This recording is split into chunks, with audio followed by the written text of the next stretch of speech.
This video is my attempt to explain some of the more complicated aspects of Jordan Peterson's philosophy. I'm trying to provide people a roadmap or a structure within which to interpret a lot of what he says in his interviews, his podcasts, his debates. I've definitely read bits on the internet. Read more. And hopefully by doing so, it increases the chances that people are able to derive some novel, but more importantly, applicable mental health insight when listening to him. I call Jordan Peterson's worldview Petersonian neo-Jungianism because I'm trying to sound smart, but more importantly, it's the linguistic opposite of postmodern neo-Marxism. I'm not saying made-up words generated by postmodern neo-Marxists because I despise everything they stand for. So the two subcomponents of Peterson's philosophy I want to go into today are Piagetian Constructivism and Jungian depth psychology. And I'm going to go over the very basics of both of these subcomponents and hopefully weave together a simple and straightforward narrative explanation of both of them. So Peterson often talks about information being embodied. He uses the word embodied quite a bit in a lot of different contexts. We embody a lot of information in our action. There are embodied grand narratives. As you increasingly embody the logos. And this is based on the core principles of Piagetian Constructivism. Jean Piaget was a developmental psychologist who studied how children learned and how they built their knowledge structures out. So if you majored in education, you very likely would have come across a lot of Piagetian material. We'll start with an explanation of embodied knowledge and how it relates to human infants. For Piaget, it's really important that you have a body.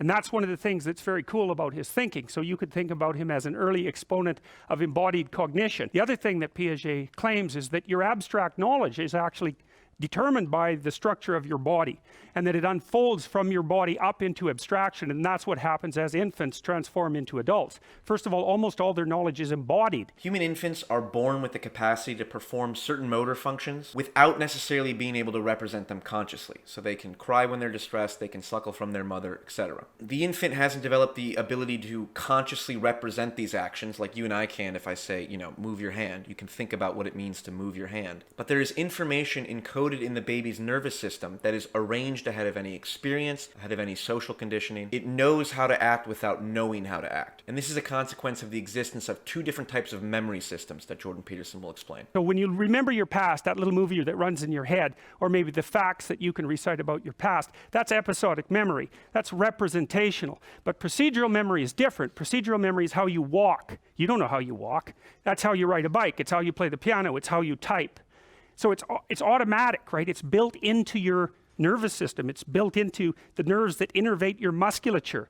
And they're completely separate memory systems. Now, one can represent the other, which is interesting. The representational system can represent the output of the body, which is basically what happens when someone tells a story. So your representational memory is what you use to generate your conception of yourself. And that conception of yourself is more or less based on the output of your motor actions. So if you play basketball and you can dribble and shoot with precision, you might have a representation of yourself as a good basketball player. Or if you can make people laugh, you might think of yourself as a funny person. If you can cook well and make good food, you might think of yourself as a good cook. Each of these concepts are abstractions, but they can be decomposed into motor actions, and the abstraction of a good basketball player, a good person, a good driver, all of those are essentially groups of chain sequences of motor actions that are represented in representational memory. So this is kind of where the mind meets the body. That's how it looks to me. It's like you have a conception of you, and you have something you're aiming at, you want to have happen. Those are both representations. But when you act in the world, those aren't representations anymore. Those are actually actions. And so mind transforms into body when you act out your notion. Now, a very interesting part of Piagetian theory is that human beings are able to represent and think about things without acting them out, which means that you can have an image of yourself or an idea of yourself that doesn't actually map onto who you are. The weird thing about having an intelligence that's dissociable, which means that you can think of things without acting them out, is that you can also formulate self-representations and ideas that aren't fully integrated with the manner in which you actually act. So you can have a concept of yourself and even an ideological framework that's only vaguely related to to the programming that's been instantiated in your body. So I can think of myself as a good basketball player, for example, but then I go to the gym and I get destroyed by a bunch of 60-year-old men who just shoot three-pointers all day. And at that point, I'll be faced with a cognitive dissonance of, well, I had this idea that I'm a good basketball player, yet the outputs of my motor action indicated that I'm not that. And that gap between the representational self-image and then the actual reality is a source of a lot of psychological pain. But for example, if you're in a relationship and your partner of 3 years cheats on you, you have this representation of the relationship, of who you are in regards to that person, in regards to the world. And upon discovering the contents of new motor action, them cheating on you, which is sort of a silly way of putting it, but that's the main idea, it has now drastically altered the representation you have of yourself and of the world. So this idea that people can have representations of the world that don't map onto the world itself is actually a source of a lot of criticism against Jordan Peterson. He often says things like people aren't really atheists, or people think they don't believe in God, but they act as if they do believe in God. Are there no godless artists and poets? Well, there are artists and poets who think they're godless. So we might have crossed over into a problem area. It's a very complicated point, and it's no wonder it draws a lot of criticism, but the idea is that if you believe abstractly that human beings have natural value, that life is sacred, beliefs that aren't necessarily rational and you can't arrive at them from a scientific point of view, Peterson would say that because you act as if people have intrinsic value, that all people are made in the image of God, that indicates that you act as if God exists. And even though you think God doesn't, even though your representation of the world doesn't include a godlike figure or include the fact that people are all God's children, the outputs of your motor action would map onto a moral system or a representational system that does include God as a part of it. So here is a good quick summary of the fundamental ideas of Piagetian Constructivism.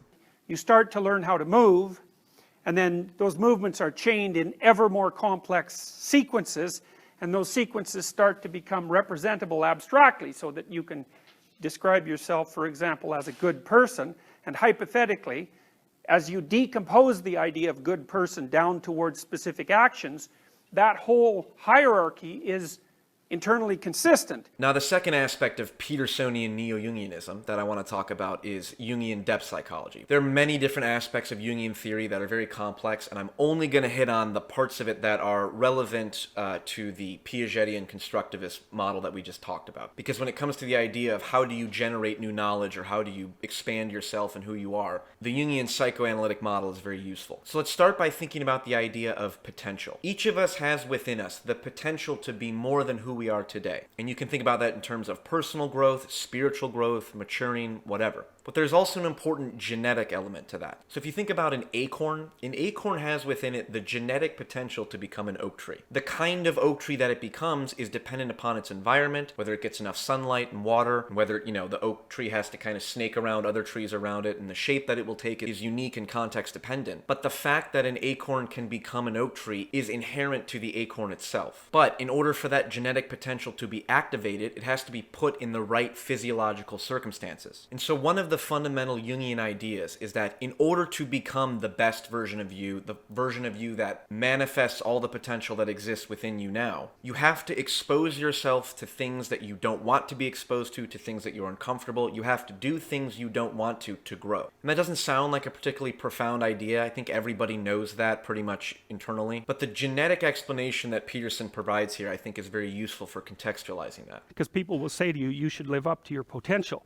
And that potential is partly what you could be if you interacted with the world in a manner that would gain you the most information, right? Because you build yourself out of the information in the Piagetian sense.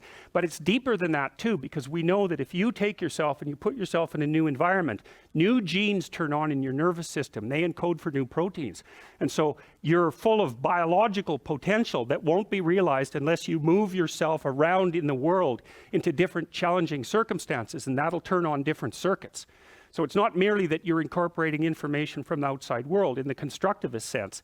It's that by exposing yourself to different environments, you put different physiological demands on yourself all the way down to the genetic level, and that manifests new elements of you. So it's an interesting explanation, and you can see how it conditions a lot of what Peterson says. Peterson is sort of known for being very fatalistic and very aggressive in terms of like, go clean your room, go confront what you're afraid of, go get out of your mom's basement. Look, let's go all cognitive neuroscience on this, shall we? 99% of your processing is unconscious.